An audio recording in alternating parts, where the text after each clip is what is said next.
J'ai le plaisir de souhaiter la bienvenue au Premier ministre par intérim de la République du Mali, son Excellence Abdoulaye Maïga. Je l'invite à s'exprimer devant l'Assemblée.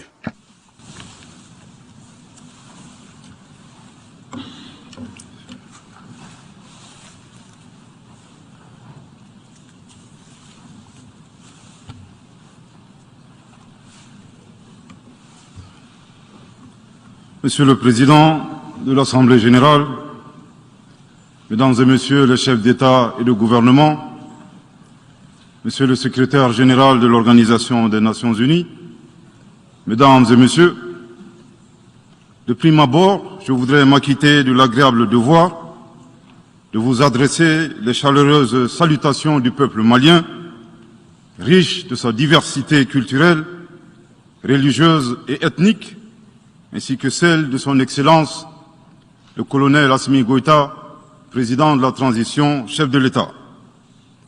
Monsieur le Président, votre brillante élection à la présidence de cette 77e session de l'Assemblée générale et la fin des travaux de la 76e session de l'Assemblée générale, brillamment conduit par votre prédécesseur, son Excellence Monsieur Abdullah Shahid, de la République des Maldives, m'offre l'heureuse occasion d'adresser à vos excellences les chaleureuses félicitations de tout le Mali.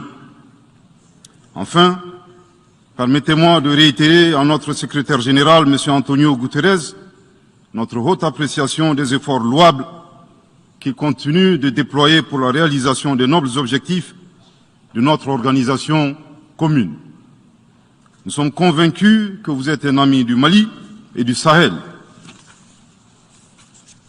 L'amitié reposant sur la sincérité, souffrez que je vous exprime mon profond désaccord suite à votre récente sortie médiatique, au cours de laquelle vous prenez position et vous vous exprimez sur l'affaire des 46 mercenaires ivoiriens, qui est une affaire bilatérale et judiciaire entre deux pays frères. C'est évident que la qualification judiciaire des infractions liées à cette affaire ne relève pas des attributions du secrétaire général des Nations unies. Au Mali, notre administration ne travaille pas sur la base de l'oralité ni des déclarations par voie de presse. Par conséquent, nous nous en tenons scrupuleusement à la note verbale de la MINUSMA, la mission des Nations unies pour la stabilisation au Mali, référence MINUSMA bar PROT bar NV bar 226 bar 2022 du 22 juillet 2022 dans laquelle il ressort clairement qu'il n'existe pas de lien entre les 46 mercenaires et les Nations unies.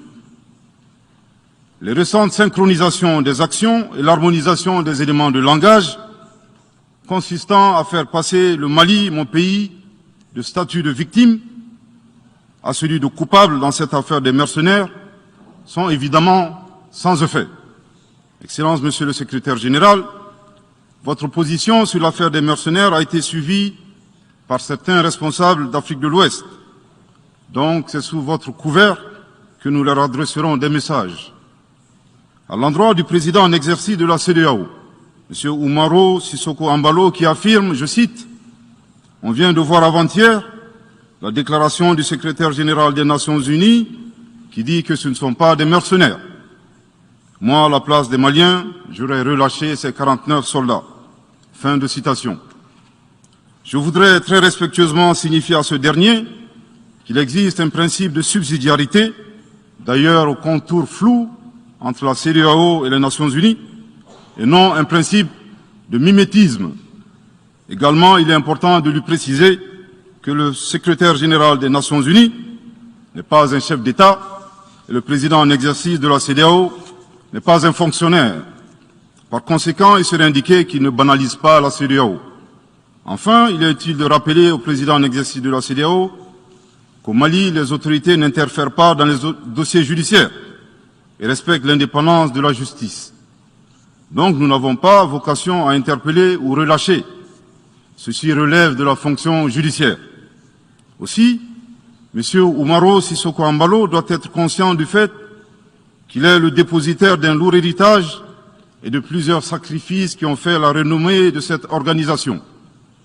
La dynamique ayant fait la grandeur de la CEDEAO ne doit pas être brisée. Par ailleurs, nous avons pris acte de la menace de sanctions proférées contre le Mali, et loin d'être impressionnés par des sanctions, je voudrais signaler au président en exercice de la CEDEAO qu'à la fin de son mandat, les peuples ouest-africains le jugeront sur les efforts qu'il a fournis pour améliorer les conditions de vie des populations et non des shows médiatiques servant des agendas étrangers. À l'endroit de M. Bazoum, il remarquera que le gouvernement de la transition n'a pour le moment jamais réagi à ces propos injurieux pour deux raisons cumulatives. La première raison tient au respect de l'héritage laissé par nos ancêtres, qui consiste à ne pas répondre aux injures par des injures. La seconde relève de l'identité de M. Bazoum, l'étranger qui se réclame du Niger. Nous savons que le peuple nigérien, frère du Mali, se distingue par des valeurs sociétales, culturelles et religieuses très riches. M. Bazoum n'est pas un Nigérien, son comportement nous le reconforte totalement dans notre constat. Excellence, Monsieur le Secrétaire général, le Mali tirera toutes les conséquences de droit de vos agissements. Devant Dieu et en leur âme et conscience, nous demandons à ceux qui refutent notre version d'indiquer s'ils accepteront que les militaires ayant dissimulé leurs identités en mettant sur leur passeport qu'ils sont peintres, maçons, etc., avec des armes débarquent dans leur aéroport sans que le pays de destination n'ait été au préalable informé et dans le dessein funeste de déstabiliser ce pays. S'ils ne l'acceptent pas en tant qu'État, si cela n'est pas possible à Lisbonne ou ailleurs, le Mali non plus ne l'acceptera pas en tant qu'État et ce ne sera pas non plus possible à Bamako ou dans une autre localité malienne. Monsieur le Président, une nouvelle ère des solutions porteuses de changement pour relever des défis interdépendants. Thème de cette 77e session de l'Assemblée générale, suscitera l'espoir de meilleurs jours pour le Mali, à la condition que le bilan sans complaisance de l'ancienne ère soit établi, que les enseignements soient tirés et que les recommandations objectives soient formulées. Une fois cet état franchi, je ne doute pas qu'à travers notre action collective, nous réussirons à pacifier les multiples foyers de tension dans le monde, mais aussi à promouvoir un développement harmonieux et lutter efficacement contre les pandémies, la dégradation de l'environnement et le réchauffement climatique, les inégalités, les politiques de domination et de prédation des ressources. Depuis le mois d'août 2020, le Mali, mon pays, se trouve dans un processus de transition qui prendra fin le 26 mars 2024 par le transfert de pouvoir aux autorités élues.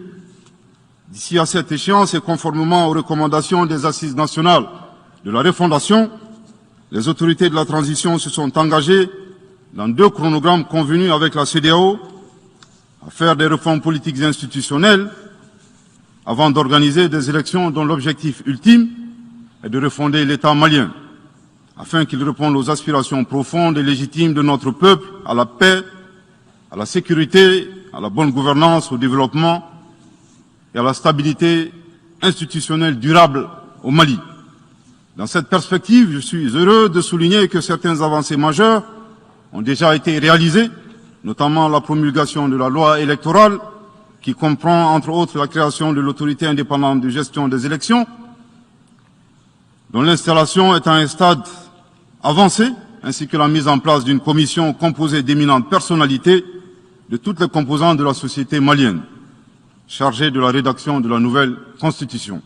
Monsieur le Président, sur un autre plan, peu de gens savent que le Mali est le seul pays au monde dans lequel se superposent et se déroulent simultanément 4 types d'insécurité: le terrorisme, les conflits communautaires manipulés par les terroristes et leurs sponsors étatiques étrangers, la criminalité transnationale organisée et les actions violentes d'individus isolés.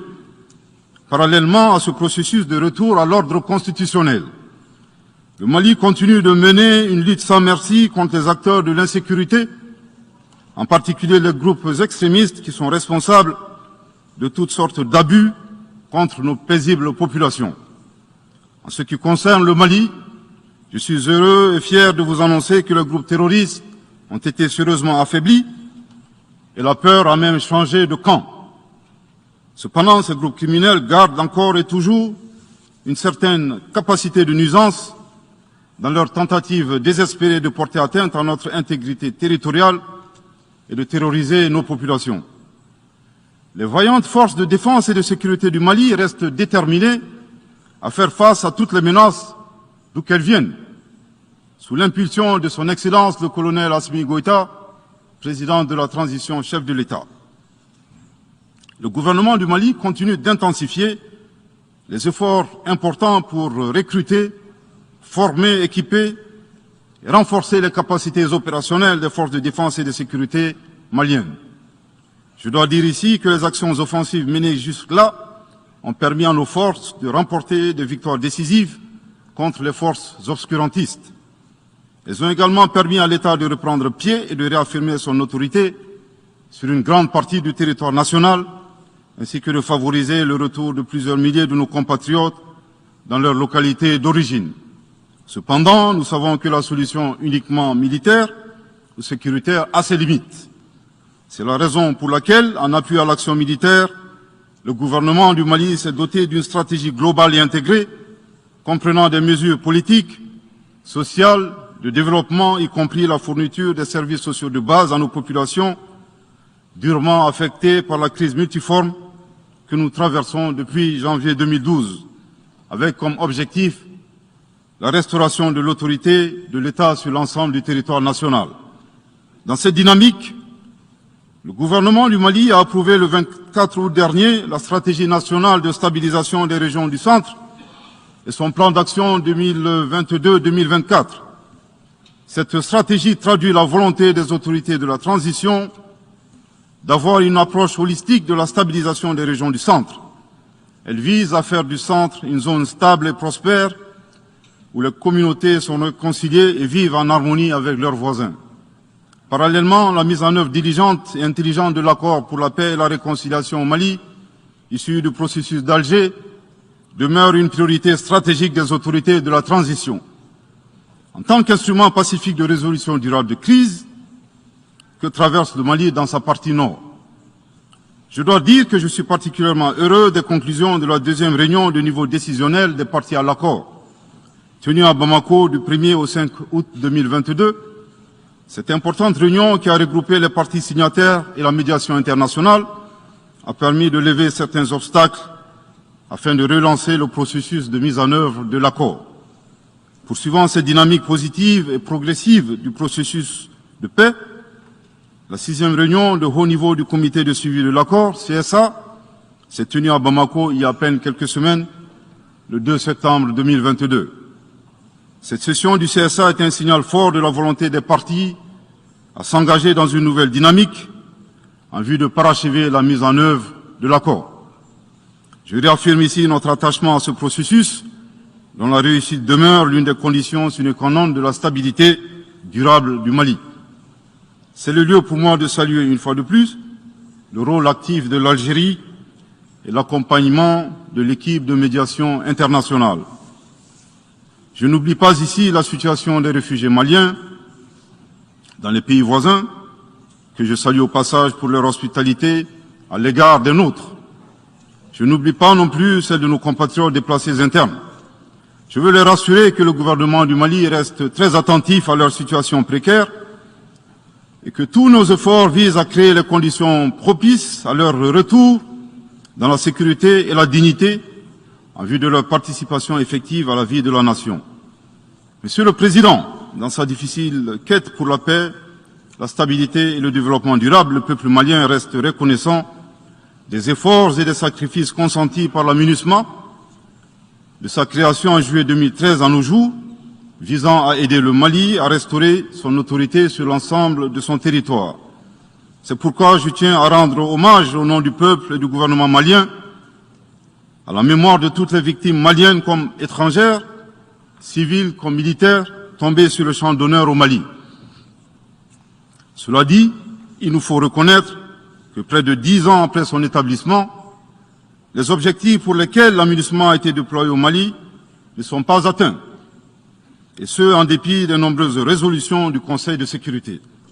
C'est pourquoi le gouvernement du Mali réitère sa demande, maintes fois exprimée, d'un changement de paradigme, d'une adaptation de la MINUSMA à l'environnement dans lequel elle est déployée et d'une meilleure articulation de cette mission avec les autorités maliennes. Dans cette perspective, il est extrêmement important pour la MINUSMA de rester une force d'appui au Mali dans sa quête de stabilité. Le gouvernement du Mali dénonce les influences extérieures négatives et les tentatives d'instrumentalisation de certaines entités légalement présentes au Mali pour servir des agendas cachés, y compris à travers l'exploitation de la question des droits de l'homme aux fins de déstabilisation. Monsieur le Président, le monde se souviendra qu'après avoir été abandonné en plein vol le 10 juin 2021 par la France, qui a unilatéralement décidé de retirer la force Barkhane du Mali, mon pays a été ensuite poignardé dans le dos par les autorités françaises. La précision est d'autant plus utile que nous refusons tout amalgame avec le peuple français que nous respectons. Les autorités françaises, profondément anti-françaises, pour avoir régné les valeurs morales universelles et trahi le lourd héritage humaniste des philosophes des Lumières, se sont transformées en une junte au service de l'obscurantisme. Je répète, les autorités françaises, profondément anti-françaises, pour avoir régné les valeurs morales universelles et trahi le lourd héritage humaniste des philosophes des Lumières, se sont transformées en une junte au service de l'obscurantisme. Je répète pour une dernière fois. Les autorités françaises, profondément anti-françaises, pour avoir régné les valeurs morales universelles et trahi le lourd héritage des philosophes des Lumières, se sont transformées en une junte au service de l'obscurantisme. Obscurantisme de la junte française nostalgique de pratiques néocoloniales, condescendantes, paternalistes et revanchardes, qui a commandité et prémédité des sanctions inédites, illégales, illégitimes et inhumaines de la CEDEAO et de l'UEMOA contre le Mali et mon pays. Après plus de 10 ans d'insécurité et en fait des milliers de morts, autant de réfugiés et de déplacés internes, n'est-ce pas un sacrilège de mettre une population malienne victime de l'insécurité dans un pays enclavé sous embargo pendant 7 mois, en procédant à la fermeture des frontières et la saisie des comptes financiers du Mali. Grâce à sa résilience et à la solidarité de pays amis et des peuples africains, le peuple malien a tenu et a déjoué les pronostics de ses adversaires. Obscurantisme de la junte française qui s'est rendue coupable d'instrumentalisation des différences ethniques, en oubliant si vite sa responsabilité dans le génocide contre les Tutsis au Rwanda, coupable également de tenter désespérément de diviser les Maliens, enfants d'une même famille. Enfin, obscurantisme de la junte française qui a violé l'espace aérien malien en y faisant voler des vecteurs aériens tels que des drones, des hélicoptères militaires et des avions de chasse plus d'une 50aine de fois, en apportant des renseignements, des armes et munitions aux groupes terroristes. Afin de se donner une bonne conscience, la junte française accuse le Mali de n'avoir pas été reconnaissant en se gargarisant de la mort regrettable de 59 soldats français au Mali lors de diverses opérations de lutte contre le terrorisme. À cette triste accusation, nous rappelons que dans la majorité des interventions d'officiels maliens et des cérémonies, nous rendons systématiquement un hommage à l'ensemble des victimes de l'insécurité au Mali, sans distinction de nationalité, donc y compris les 59 Français décédés. Aussi, nous les invitons à ne pas s'arrêter à si bon chemin et de remonter le temps, en passant par leur intervention en Libye, décriée par toute l'Afrique, sans oublier la participation forcée des milliers d'Africains à la Première et la Seconde Guerre mondiale, sans oublier la traite négrière qui explique le sort économique de beaucoup de pays. Combien d'Africains sont-ils morts pour la France et le monde libre dans lequel nous nous vivons. Monsieur le Président, eu égard à la gravité des faits commis par la junte française, le Mali, dans sa lettre en date du 15 août 2022, a demandé la tenue d'une réunion d'urgence du Conseil de sécurité des Nations Unies. Cette réunion a pour objet de permettre au Mali de présenter les éléments de preuve en sa possession, démontrant que l'armée française a agressé en de maintes reprises mon pays, en violant de manière répétitive et fréquente l'espace aérien malien, sans autorisation des autorités maliennes, et parfois en falsifiant des documents de vol. Plus grave, Monsieur le Président, le Mali sera en mesure de prouver que la junte française a fourni des renseignements et des armes à des groupes terroristes. Le gouvernement du Mali s'interroge sur les raisons qui poussent cet État membre du Conseil de sécurité, de surcroît assurant la présidence de cet organe, à faire obstacle au débat en vue de la manifestation de la vérité. Le monde doit être édifié sur les faits graves qui se sont déroulés au Mali et qui sont à la base de l'aggravation de l'insécurité et de la déstabilisation du Mali et du Sahel.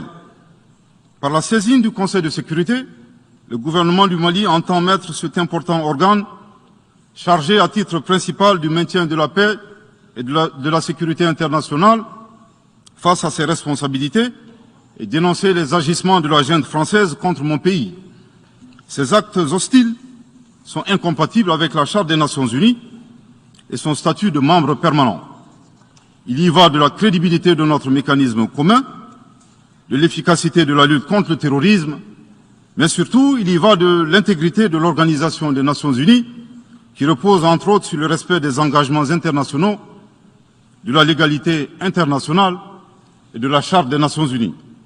Monsieur le Président, il semble opportun pour le Mali de demander votre implication personnelle auprès du Conseil de sécurité des Nations Unies afin que notre demande aboutisse pour que cesse la duplicité et la guerre par procuration imposée à mon pays.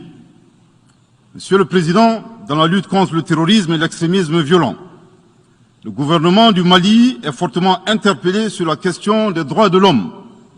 Je tiens à souligner que les droits de l'homme constituent avant tout des valeurs qu'incarne chaque Malien. Aussi, le gouvernement du Mali reste déterminé à les respecter et à les faire respecter, conformément à sa politique de tolérance zéro contre l'impunité.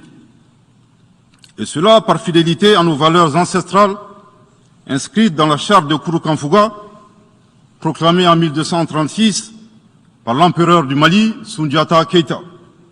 Le Mali, berceau de grandes civilisations, héritier de grands empires, terre de brassage, d'hospitalité et de tolérance, fait de la promotion et de la défense des droits de l'homme une priorité nationale.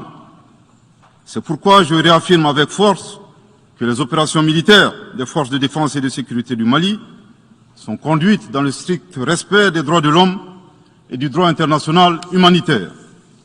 Cependant, comme je viens de le souligner, le gouvernement du Mali s'oppose avec véhémence à l'instrumentalisation de la question des droits de l'homme à des fins politiques, de positionnement, voire de chantage ou d'intimidation.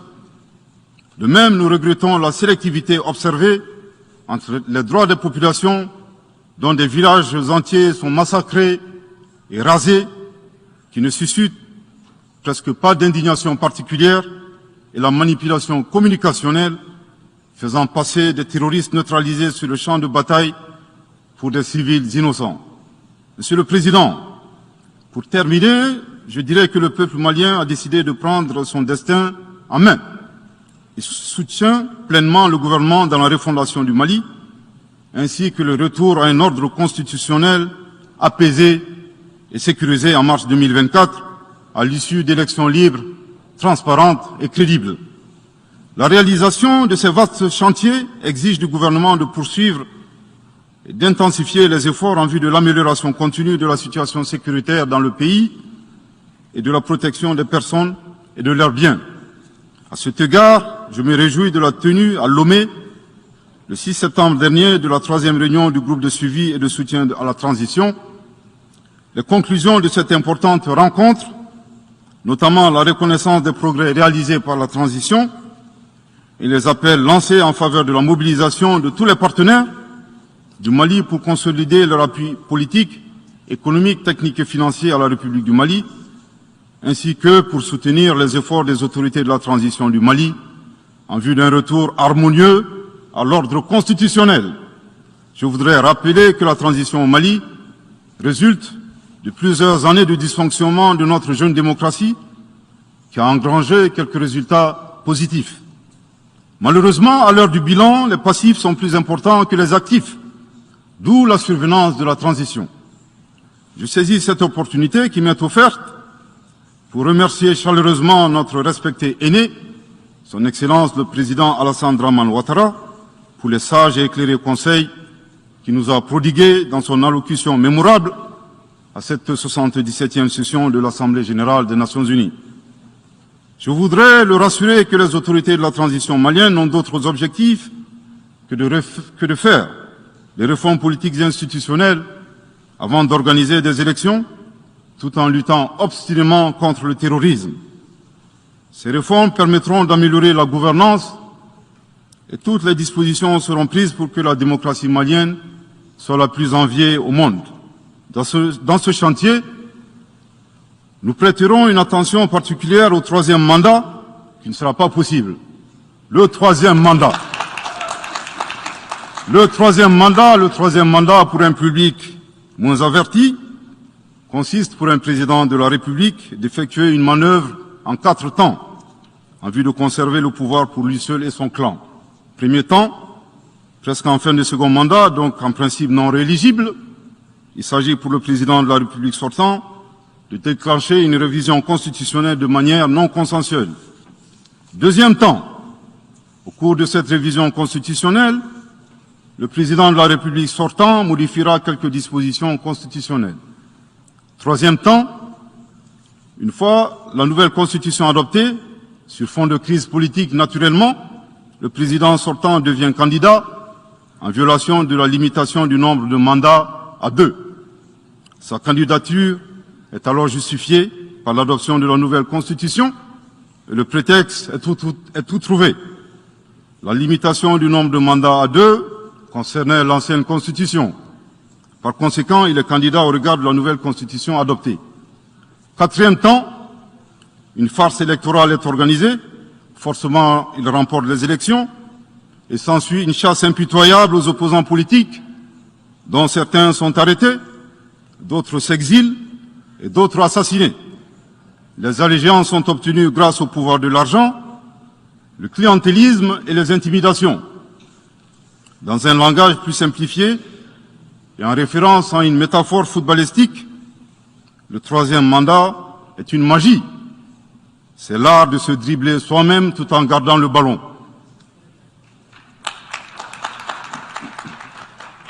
Excellence, Monsieur le Président Ouattara, vos conseils nous rappellent la triste histoire du chameau qui se moque de la bosse du dromadaire. Malgré les efforts tangibles de la transition malienne, dans la mise en œuvre des chronogrammes des réformes politiques et institutionnelles et celui des élections, salués par la communauté internationale, Madame la ministre des Affaires étrangères de la junte française, à qui le Mali n'a pourtant rien demandé, a estimé qu'il n'y avait pas eu de progrès, oubliant que nul ne peut aimer le Mali plus que les Maliens eux-mêmes. Sa position singulière et son adversité ne nous surprennent guère. Victor Hugo, dans Claude Gueux, a classé le genre humain en 2 catégories, en indiquant, je cite, qu'il y a des hommes qui sont fers et des hommes qui sont aimants. Fin de citation. Madame le ministre, dont il s'agit malheureusement, n'est ni fer, ni aimant, elle est hideusement sui generis. Devant l'incertitude et les situations étrangères, le peuple malien adopte une attitude prudente. C'est ce que l'écrivain et le sage Amadou Hampâté-Bâ met en relief en conseillant dans l'étrange destin de Wangrin que, je cite, « Si observer est une qualité, savoir se taire préserve de la calamité ». Fin de citation. Madame le ministre de la junte française, le Mali vous conseille de vous contenter d'observer sa situation. C'est l'occasion pour moi de saluer les relations de coopération exemplaires et fructueuses entre le Mali et la Russie, tout en réaffirmant que le Mali reste ouvert à tous les partenaires qui souhaitent l'aider à relever les défis multiples qui l'assaillent, dans le respect strict de sa souveraineté, de son unité et de la dignité du peuple malien. Le Mali rappelle que conformément à la vision du colonel Assimi Goïta, président de la transition chef de l'État, 3 principes guident l'action publique nationale. Premier principe, le respect de la souveraineté du Mali. Deuxième principe, le respect des choix stratégiques et de partenaires opérés par le Mali. Troisième principe, la prise en compte des intérêts vitaux du peuple malien dans les décisions prises. En application de ces principes, le Mali reste disposé à poursuivre et à renforcer ses relations de bon voisinage avec l'ensemble des pays qui l'entourent.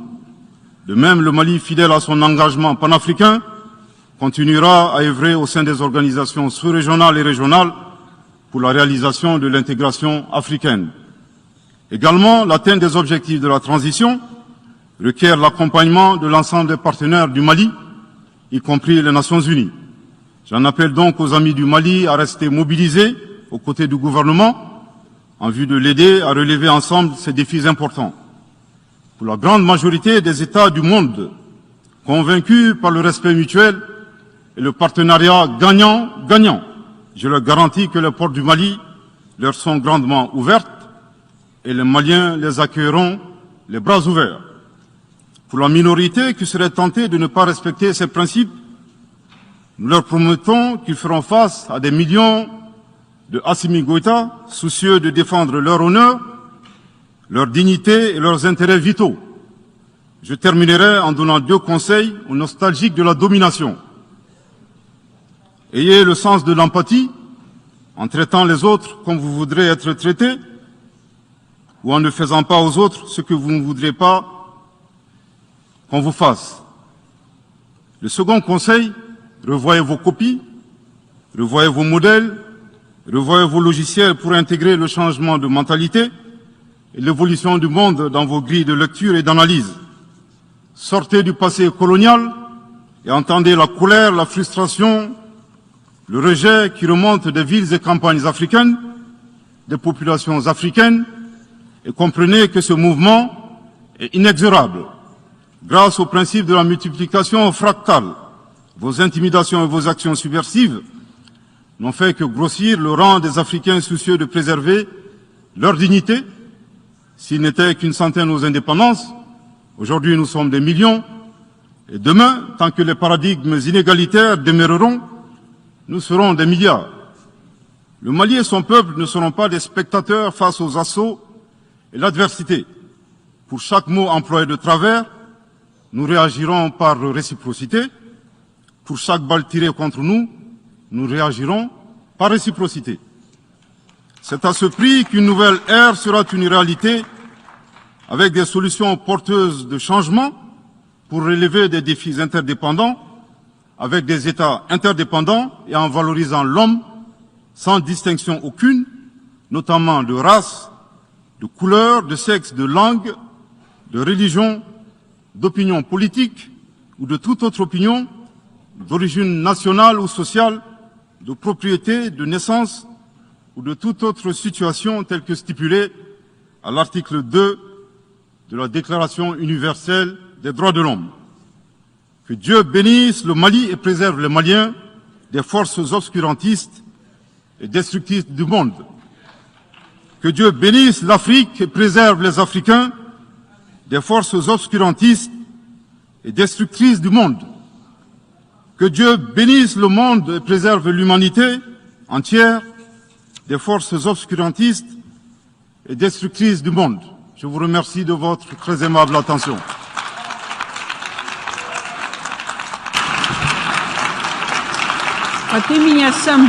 Au nom de l'Assemblée générale, permettez-moi de remercier le Premier ministre par intérim de l'Excellence du Mali pour la déclaration qu'il vient de faire. Je prie le protocole d'escorter son Excellence